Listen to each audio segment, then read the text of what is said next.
altså det er vores nye CNC-skæremaskine, hvor vi bygger en plasmabrænder på til tynd plade, eller op til 10 mm plade. Når vi kører over 10 mm plade, så bygger vi brænder på, som er her skærebrænder, som du har filmet indtil nu.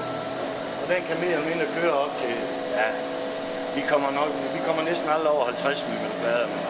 Vi har i hvert fald lige skåret 30, og så har vi skåret 15 mm plader. Maskinen er bygget op sådan, at eleverne bare tegner ind i AutoCAD, og så ind i noget software, vi har købt, der laver de så tegningerne om til NC-koder, som bliver lagt ind herude. Og så er det, så skærer maskinen simpelthen efter det tegning her.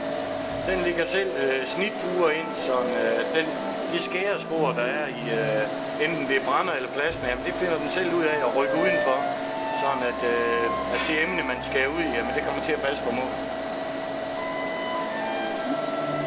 Ellers så kan man bygge forskellige ting på. Vi har bilkører med luft, og det er ikke så godt. Kører man med nitrogen eller nogle andre gasarter, så kan man få meget bedre snitfuger.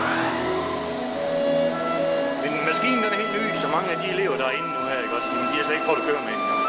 Så derfor kræver det selvfølgelig lidt hjælp her i starten.